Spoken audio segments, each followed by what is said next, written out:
नमस्कार, स्वागत है आपका अपडेट एट 12 में और मैं हूं आपके साथ अर्चना मिश्रा। सबसे पहले नजर इस वक्त की हेडलाइंस पर।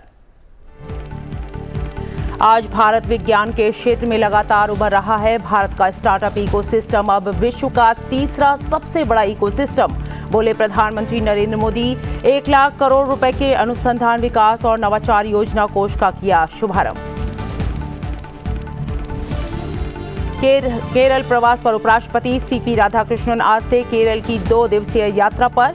फातिमा माता राष्ट्रीय महाविद्यालय की हीरक जयंती समारोह में मुख्य अतिथि बतौर शामिल होंगे। कोलम में FICEA के सदस्यों के साथ भी करेंगे बातचीत। तिरुवनंतपुरम स्थित Shri Chitra Tirunal institute for medical sciences and technology का दौरा करेंगे। लोकसभा अध्यक्ष का कोलकाता दौरा। लोकसभा अध्यक्ष ओम बिरला का कोलकाता दौरा। आज दोपहर 12 बजे कोलकाता में भारत चैम्बर ऑफ कॉमर्स के एक कार्यक्रम में करेंगे शिरकत। कार्यक्रम में उपस्थित लोगों को करेंगे संबोधित और करेंगे उनका मार्गदर्शन। इसरो ने लॉन्च किया बाहुबली रॉकेट CMS-3 को कक्षा में स्थापित कर इसरो ने स्थापित किया कीर्तिमान। प्रधानमंत्री नरेंद्र मोदी और उपराष्ट्रपति सीपी राधाकृष्णन ने दी इसरो को बधाई। उपग्रह की अंतरिक्ष आधारित संचार प्रणाली नौसेना की समुद्री क्षेत्र क्षमताओं को और अधिक दक्षता करेगा प्रदान। भारतीय महिला टीम ने ICC महिला वनडे वर्ल्ड कप जीतकर इतिहास रच दिया। फाइनल में दक्षिण अफ्रीका को 53 रनों से हराया। ऐतिहासिक जीत पर राष्ट्रपति द्रौपदी मुर्मू, उपराष्ट्रपति सीपी राधाकृष्णन, प्रधानमंत्री नरेंद्र मोदी और लोकसभा अध्यक्ष ओम बिरला ने दी भारतीय टीम को बधाई।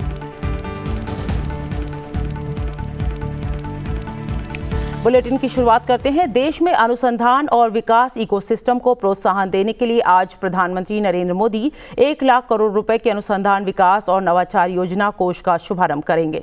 इस योजना का उद्देश्य देश में निजी क्षेत्र द्वारा संचालित अनुसंधान और विकास इकोसिस्टम को बढ़ावा देना है। नई दिल्ली के भारत मंडपम में उभरते विज्ञान और प्रौद्योगिकी नवाचार सम्मेलन 2025 को संबोधित करते हुए प्रधानमंत्री ने कहा कि आज भारत विज्ञान के क्षेत्र में लगातार आगे बढ़ रहा है। स्टार्टअप के क्षेत्र में भी भारत दुनिया का तीसरा सबसे बड़ा इकोसिस्टम बन गया है। भारत में इनोवेशंस का आधुनिक इकोसिस्टम बने, इसके लिए हम ईज ऑफ डूइंग रिसर्च पर भी फोकस कर रहे हैं। इस दिशा में हमारी सरकार ने फाइनेंशियल रूल्स और प्रोक्योरमेंट पॉलिसी में भी कई रिफॉर्म्स किए हैं। हमने रेगुलेशन, इंसेंटिव्स और सप्लाई चेन्स में भी रिफॉर्म्स किए हैं ताकि प्रोटोटाइप जल्दी से लैब से निकलकर मार्केट तक पहुंचे। साथियों, भारत को इनोवेशन हब बनाने के लिए पिछले कुछ वर्षों में जो नीतियां बनी, जो निर्णय हुए, उसका असर अब साफ साफ दिखाई दे रहा है। पिछले दशक में हमारा R&D एक्सपेंडिचर 2 गुना हुआ है। भारत में रजिस्टर किए गए पेटेंट्स की संख्या 17 गुना बढ़ी है। 17 टाइम्स का इंक्रीज। स्टार्टअप में भी भारत अब दुनिया का तीसरा सबसे बड़ा स्टार्टअप इकोसिस्टम बन गया है। हमारे 6000 से अधिक डीप टेक स्टार्टअप्स आज क्लीन एनर्जी, एडवांस मटेरियल्स जैसे क्षेत्रों में काम कर रहे हैं। प्रधानमंत्री ने भारत मंडपम में योजना कोष का शुभारंभ करते हुए कहा कि कंटेंट साइंस टेक्नोलॉजी की बदलाव लाने वाली ताकत को समझने पर जोर दिया। उन्होंने कहा कि आने वाले एआई गवर्नेंस फ्रेमवर्क का मकसद इनोवेशन और सुरक्षा दोनों को बढ़ावा देना है। अगले साल फरवरी में भारत द्वारा होस्ट किया जाने वाला ग्लोबल एआई समिट इन सबको साथ लेकर चलने वाले नैतिक और इंसान केंद्रित एआई कोशिशों को और आगे बढ़ाएगा। साइंस और टेक्नोलॉजी की ट्रांसफॉर्मेटिव पावर को समझे और साथ ही ने एथिकल और इंक्लूसिव बनाए। उदाहरण के लिए आर्टिफिशियल इंटेलिजेंस को ही देखिए। आज रिटेल से लेकर लॉजिस्टिक तक, कस्टमर सर्विस से लेकर बच्चों के होमवर्क तक हर जगह एआई का इस्तेमाल हो रहा है। इसलिए हम भारत में भी एआई की शक्ति को समाज के हर वर्ग के लिए उपयोगी बना रहे हैं। इंडिया एआई मिशन में 10,000 करोड़ रुपए से अधिक का निवेश किया जा रहा है। साथियों, भारत आज एथिकल और ह्यूमन सेंट्रिक एआई के ग्लोबल फ्रेमवर्क को शेप दे रहा है। हमारा आने वाला एआई गवर्नेंस फ्रेमवर्क इस दिशा में एक बड़ा कदम होगा। इसका मकसद है इनोवेशन और सेफ्टी को साथ साथ विकसित करना।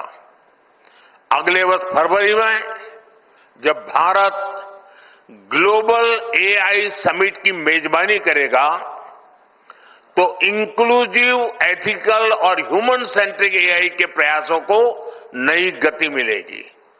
साथियों, अब समय है कि हम इमर्जिंग एरियाज में 2 गुनी ऊर्जा से काम करें। ये विकसित भारत के हमारे लक्ष्य की प्राप्ति के लिए भी बहुत अहम है। उत्तराखंड राज्य स्थापना के 25 वर्ष पूरे होने पर रजत जयंती के उपलक्ष्य पर विधानसभा सत्र का आयोजित किया जा रहा है। इस अवसर पर राष्ट्रपति द्रौपदी मुर्मू ने उत्तराखंड विधानसभा के विशेष सत्र को संबोधित किया। राष्ट्रपति द्रौपदी मुर्मू ने कहा कि उत्तराखंड ने अपनी 25 वर्षों की इस यात्रा में विकास कार्यों को पूरा करने के लिए कई कार्य किए हैं। उत्तराखंड विधानसभा ने महिला सशक्तिकरण के लिए विशेष प्रयास किए हैं। साथ ही उन्होंने आग्रह किया कि हमें युवाओं को भी विकास कार्यों में हिस्सा लेने के लिए प्रेरित करना चाहिए। ये बहुत प्रसन्नता की बात है कि विगत 25 वर्षों की यात्रा के दौरान उत्तराखंड के लोगों ने विकास के प्रभावशाली लक्ष्य हासिल किए। पर्यावरण, ऊर्जा, पर्यटन, स्वास्थ्य सेवा और शिक्षा के क्षेत्र में राज्य ने सराहनीय प्रगति की। डिजिटल और फिजिकल कनेक्टिविटी तथा इंफ्रास्ट्रक्चर डेवलपमेंट के क्षेत्र में भी विकास हुआ है। विकास के समग्र प्रयास के बल पर राज्य ने ह्यूमन डेवलपमेंट इंडिसेज के कई मानकों पर सुधार हुआ है। मुझे ये जानकर प्रसन्नता हुई है कि राज्यों में साक्षरता बढ़ी है, महिलाओं की शिक्षा में विस्तार हुआ है, मातृ एवं शिशु मृत्यु दर भी कमी आई है तथा स्वास्थ्य सेवाओं को सुलभ बनाने में प्रयास किए जा रहा है। महिला सशक्तिकरण की दिशा में किए जा रहे प्रयासों की मैं विशेष सराहना करती हूँ। महिला सशक्तिकरण के प्रयासों से सुशीला बोलूनी, विचेंद्र पाल, गौरा देवी, राधा भट्ट और वंदना कटारिया जैसे असाधारण महिलाएं की गौरवशाली परंपरा आगे बढ़ेगी। श्रीमती ऋतुखंडली भूषण की राज्य की पहली महिला विधानसभा अध्यक्ष नियुक्ति करके उत्तराखंड विधानसभा ने अपना गौरव बढ़ाया है। मैं चाहूंगी कि सभी हितधारकों के सक्रिय प्रयास से उत्तराखंड विधानसभा में महिलाओं की संख्या में बढ़ोतरी होगी। बढ़ते हैं अगली खबर की ओर। उपराष्ट्रपति सीपी राधाकृष्णन आज से केरल की 2 दिवसीय यात्रा पर रहेंगे। पदभार ग्रहण करने के बाद ये उपराष्ट्रपति की केरल की पहली यात्रा होगी। इस यात्रा के दौरान उपराष्ट्रपति आज कोल्लम स्थित फातिमा माता राष्ट्रीय महाविद्यालय के हीरक जयंती समारोह में मुख्य अतिथि के रूप में शामिल होंगे। ये कॉलेज अपने 75 वर्ष की शैक्षणिक उत्कृष्टता का उत्सव मना रहा है। उपराष्ट्रपति federation of Indian coir exports association के सदस्यों के साथ भी संवाद करेंगे। ये संगठन देश भर के सभी कॉयर निर्यातक संघों का प्रतिनिधित्व करता है। उपराष्ट्रपति 4 नवंबर 2025 को तिरुवनंतपुरम स्थित Shri Chitra Tirunal institute for medical sciences and technology का दौरा करेंगे। श्री चित्रा तिरुनल आयुर्विज्ञान और प्रौद्योगिकी संस्थान भारत सरकार के विज्ञान और प्रौद्योगिकी विभाग के अंतर्गत एक राष्ट्रीय महत्व का संस्थान है। लोकसभा अध्यक्ष ओम बिरला आज एक दिन के दौरे पर कोलकाता रहेंगे। इस दौरान लोकसभा अध्यक्ष ओम बिरला आज दोपहर 1 बजे कोलकाता में भारत चैम्बर ऑफ कॉमर्स के एक कार्यक्रम में शिरकत करेंगे। इस दौरान लोकसभा अध्यक्ष कार्यक्रम में उपस्थित लोगों को संबोधित करेंगे और उनका मार्गदर्शन भी करेंगे। इस कार्यक्रम का सीधा प्रसारण आप संसद टीवी पर देख सकते हैं।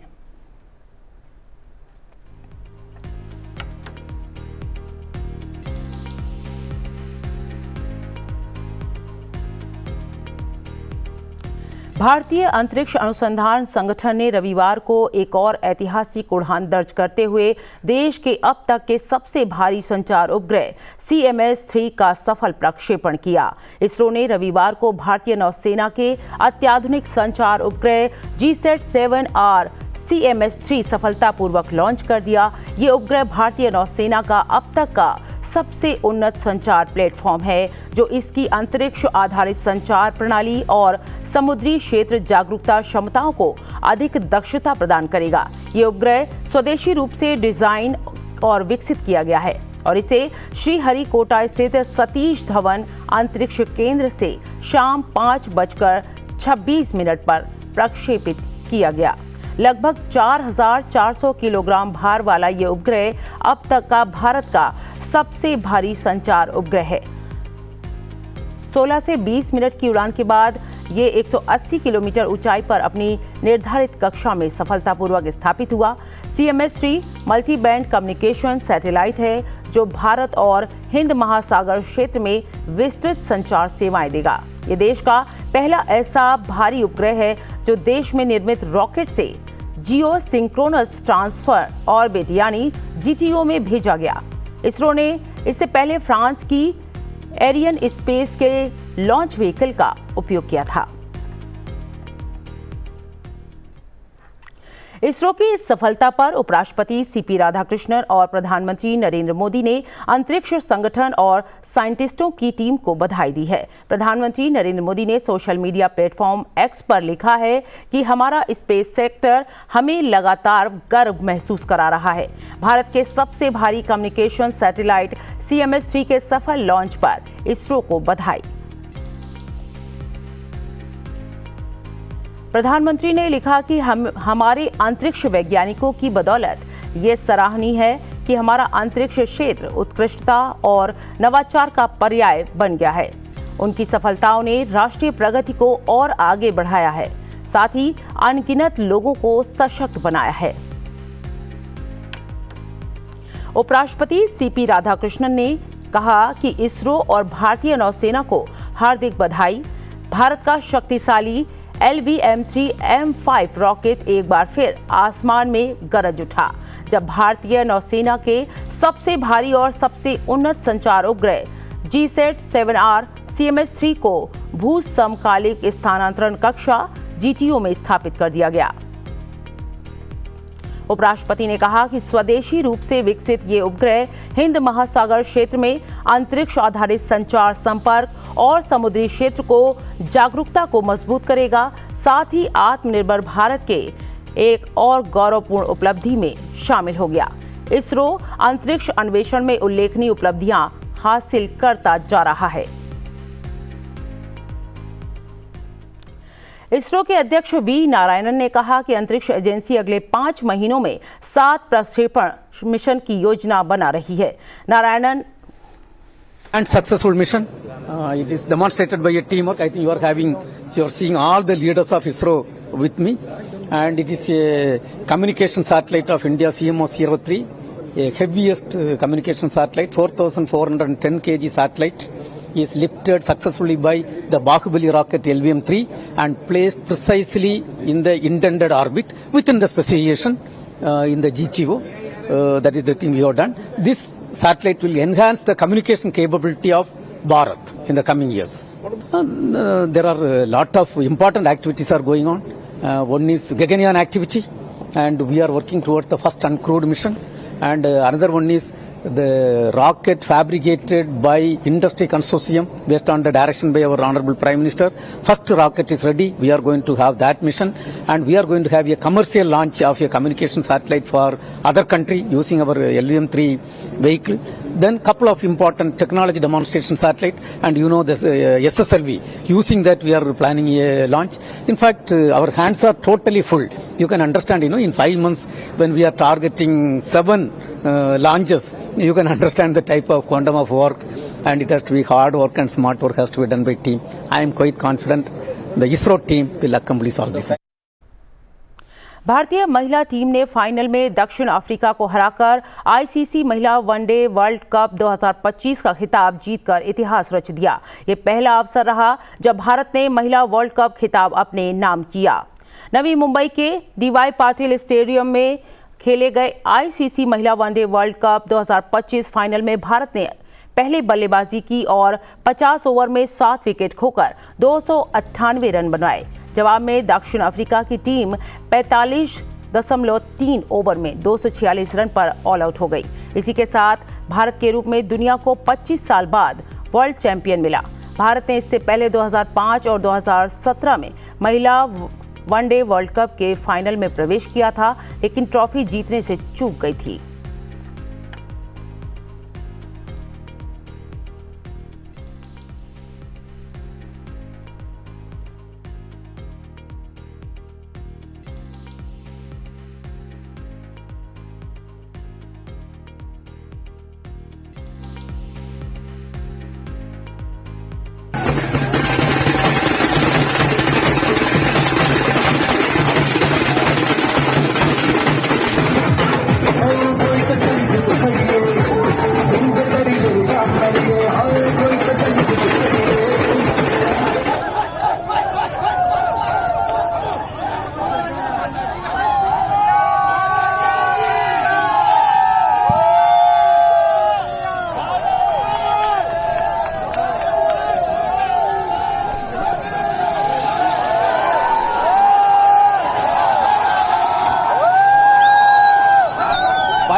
इस ऐतिहासिक जीत पर राष्ट्रपति द्रौपदी मुर्मू, उपराष्ट्रपति सीपी राधाकृष्णन, प्रधानमंत्री नरेंद्र मोदी और लोकसभा अध्यक्ष ओम बिरला ने भारतीय महिला क्रिकेट टीम को बधाई दी है।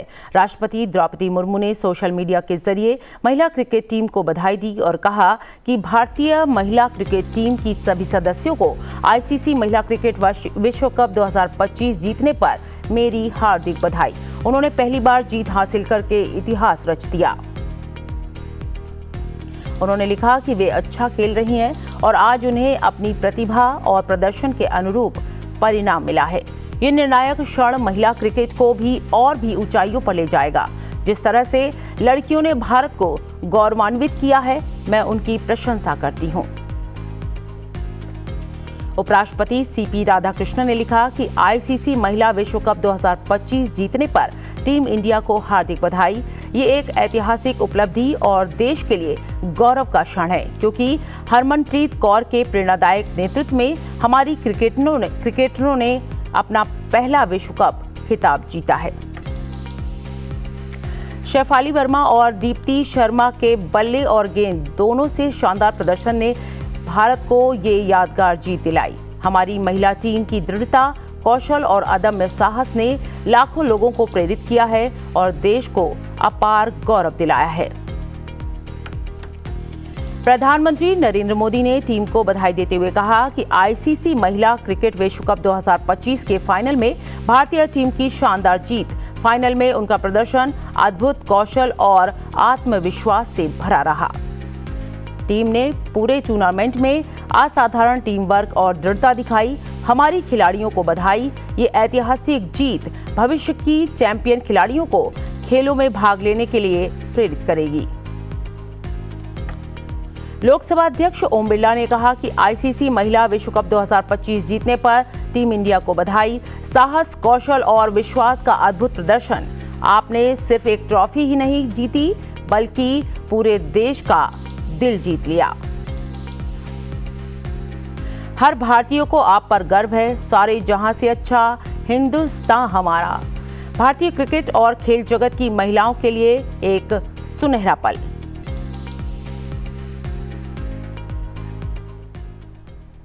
प्रधानमंत्री नरेंद्र मोदी रविवार को पटना साहिब गुरुद्वारे पहुंचे, जहां उन्होंने मत्था टेका और गुरु के दरबार में हाजिरी लगाकर आशीर्वाद लिया। इस दौरान प्रधानमंत्री ने हाथ जोड़कर श्रद्धालुओं का अभिवादन किया। एक ओंकार सतनाम करता पुरख निर्भय निर्वैर अकाल मूरत अजूनी सैभं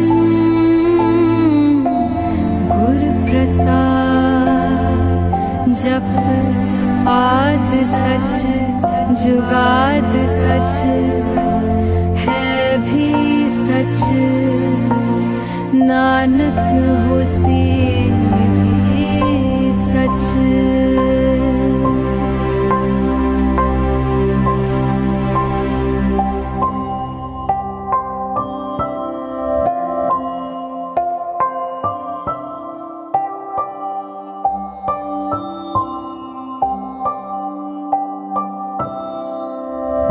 एक ओंकार सतनाम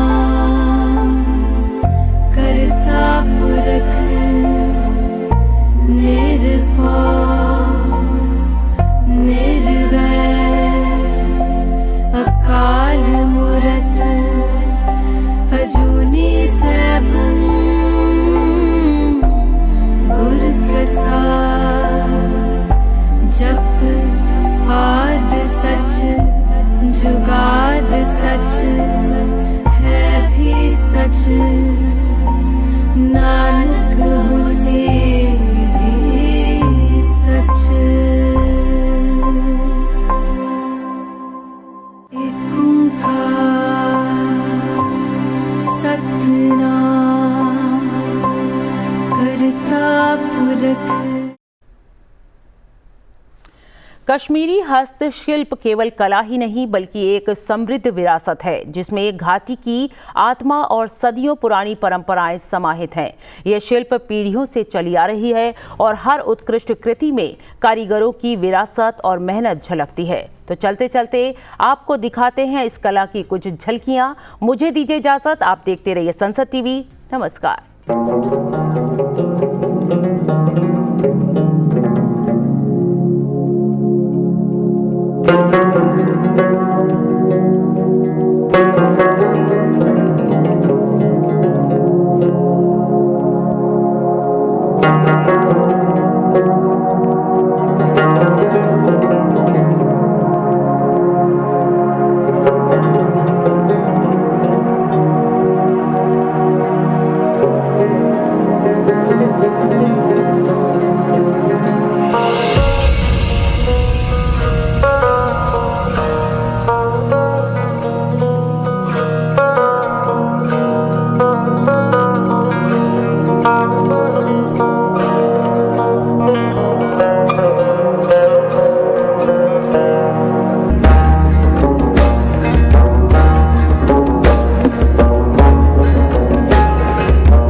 लाइक और शेयर करना ना भूलें।